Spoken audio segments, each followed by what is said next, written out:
Something big is brewing in Brazil. The five-time world champions have already secured their ticket to the 2026 FIFA World Cup, with 2 games still left to play. But don't think they're done yet. The final 2 qualifiers are more than just formalities. They're a sneak peek into Carlo Ancelotti's grand plan and Brazil's new golden generation. And today, we're diving straight into the midfield, the heart of Brazil's game.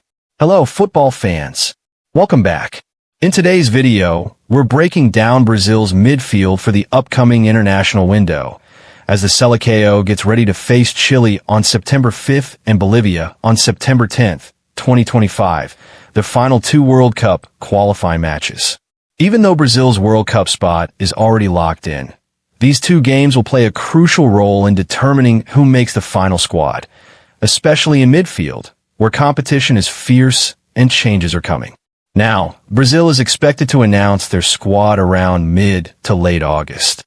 And if Ancelotti sticks to the same selection pattern as last time, and we believe he will, we're likely to see a 25-man squad, just like the last FIFA window.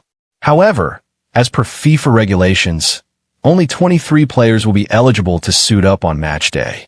In the previous window, Ancelotti selected 3 goalkeepers, 8 defenders, 6 midfielders, 6 forwards.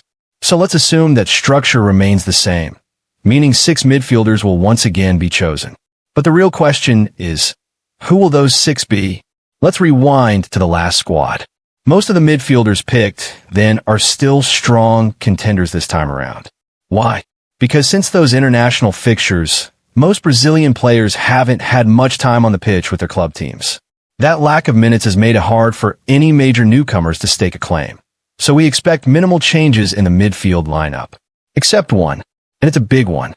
Because guess what? Neymar Jr. is back. That's right. Neymar is returning to the national team. And that will change everything.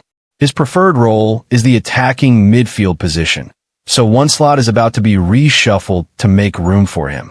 But before we analyze the 6 players likely to be called up, let's take a closer look at Ancelotti's tactical setups. In Brazil's last 2 matches, we saw 2 different formations.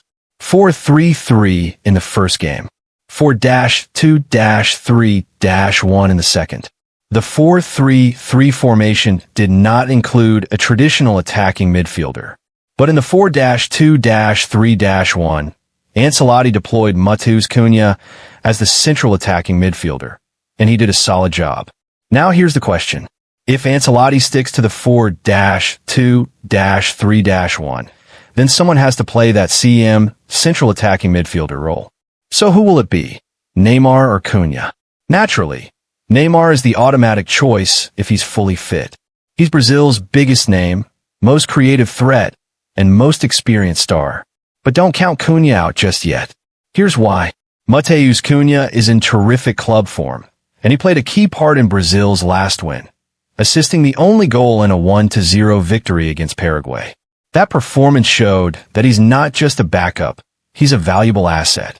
So even if Neymar takes the CM role, Cunha will likely still make the squad, either as Neymar's backup or possibly even as a false 9 or central forward. That locks in our first confirmed midfield name, Neymar Jr. Let's move on to the others. When you talk about Brazil's midfield, one name always rises to the top, Casemiro. The Manchester United veteran may be aging, but he's still the backbone of Brazil's midfield, especially in the holding role. Next up, Bruno Guimarães. What a revelation he has been. In the last international window, Guimaraes delivered one of his best ever performances for Brazil. From build-up play to attacking transitions, from passing to pressing, Bruno did it all. His dribbling, long balls, tackles, and ball recoveries were world-class, earning him an 8.1 match rating, the highest on the field. There's absolutely no chance he gets dropped. So we have Neymar, attacking midfield, Casemiro, holding midfield, Bruno Guimarães, box-to-box/playmaker. That's 3 midfielders locked in. We need 3 more. Now, who are the likely options to fill those backup roles? Let's take a look at the last squad. Ancelotti picked André Santos, Ederson, not the goalkeeper, the midfielder from Atlanta, Gerson, All three were in the last squad. And if there are no injuries or massive dips in form, they're likely to be included again, unless Ancelotti decides to include both Neymar and Cunha in midfield, which could squeeze one of these three out. If Cunha is counted as a forward, then all three midfielders, André Santos, Ederson, and Gerson, could remain in the squad. But if Cunha is included as a midfielder, then one of these three, most likely Gerson, might be left out. Why Gerson? Because while he's a versatile player, his recent form hasn't quite matched that of André Santos or Ederson, both of whom have been shining in club football. Santos, in particular, has been making headlines with his consistent, high-energy performances. And if one of these midfielders has to be sacrificed for an extra attacker, it might not be someone like Ederson or André, who offer both youth and versatility. Now, let's revisit our list of potential midfielders for Brazil's next squad. Neymar Jr., Casemiro, Bruno Guimarães, Matheus Cunha, André Santos, Ederson, 7. Optional, Gerson. If all goes well, this could be the 6 or 7 players we see controlling the midfield for Brazil in the next international break. But remember, everything depends on tactics, form, and fitness. And what if Cunha is moved up to the forward line? In that case, Gerson might stay, and someone like Richarlison could be dropped from the attack, especially considering how underwhelming he was in the last 2 matches. That, dear fans, is how the Brazilian midfield puzzle currently looks. A mix of experience and youth. A balance of flair and discipline. And a surprise return of a superstar who could change everything. Neymar Jr. Now that we've mapped out the 6 most probable midfielders for Brazil's upcoming qualifiers, the next big question is, how will Ancelotti use them? Brazil's tactical setup is no longer predictable. Under Ancelotti, the Seleção is entering a flexible, adaptive phase where formation depends on the opponent, player availability, and even in-game dynamics.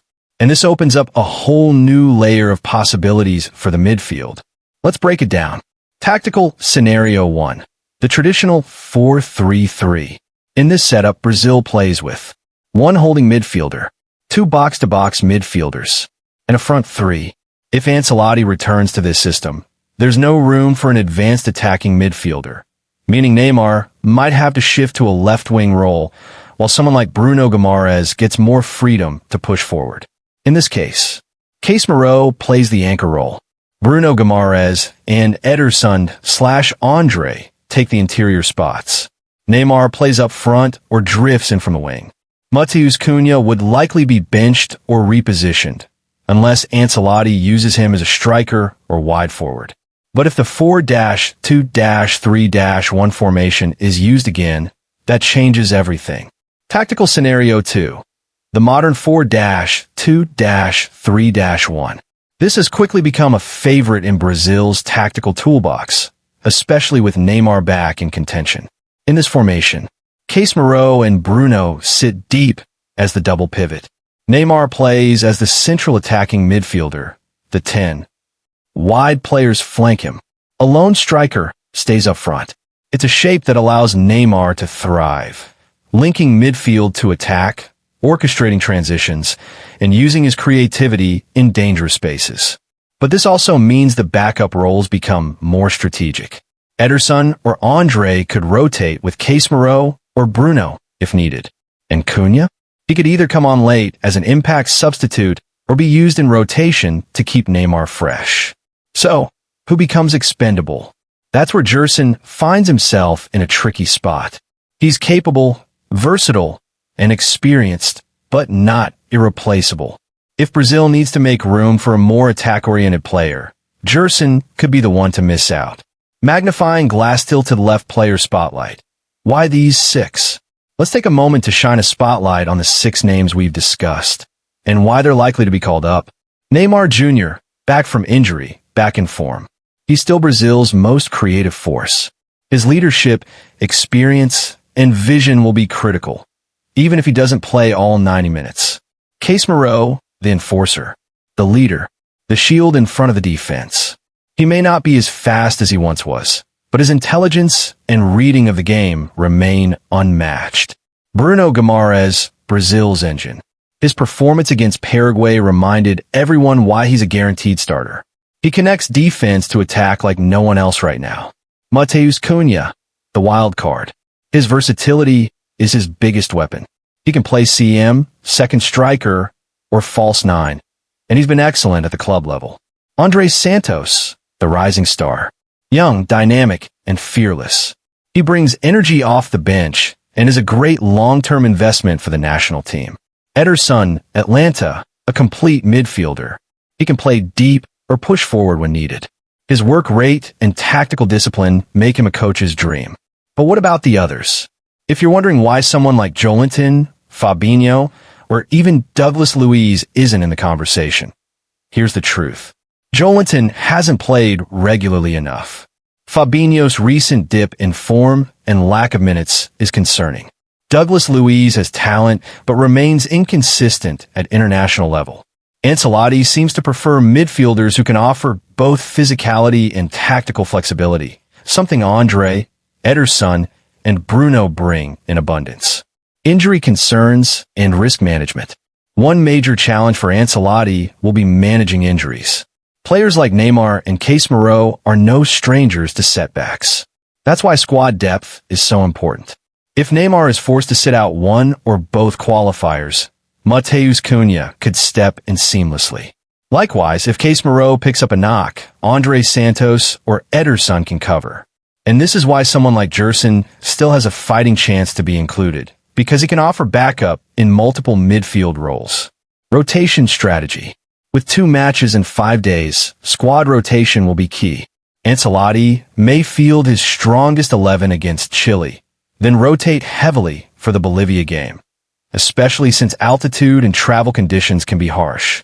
That could mean Neymar starts one match and sits the next. Casemiro gets rest, allowing André to start. Cunha plays the full 90 in one game as CM or striker. Bruno Guimarães plays both matches, given his form and fitness. This is not just about picking the best players. It's about choosing the right combinations. Final prediction, Brazil's midfield 6. So if we had to make a bold prediction right now, Brazil's midfield 6 will be Neymar Jr., Casemiro, Bruno Guimarães, Matheus Cunha, André Santos, Ederson, Atlanta. Gerson remains a close 7th, likely called up if someone picks up a knock or Ancelotti wants an extra man in midfield instead of attack. Bonus thought, what if Ancelotti surprises everyone? Now, let's entertain one final scenario. What if Ancelotti decides to break tradition? What if he names 7 midfielders and only 5 forwards, especially if Richarlison gets dropped? In that case, Brazil could finally experiment with midfield-heavy formations, like a 4-1-4-1, or even a hybrid 3-5-2, something that would give more creative control to players like Neymar and Bruno while still maintaining defensive solidity. It's unlikely, but with Ancelotti, you never know. And that wraps up our in-depth breakdown of Brazil's midfield ahead of the final 2026 World Cup qualifiers. From Neymar's return to Bruno's brilliance, from Cunha's rise to the question marks over Gerson. This midfield tells a story of transition, tactical evolution, and untapped potential. So what do you think? Who should start in midfield? Should Neymar play as CAM or on the wing? Should Cunha be used as a striker or backup midfielder? Let us know in the comments below. If you found this video helpful, don't forget to like, share, and subscribe. Until next time, Força Brazil, Brazil.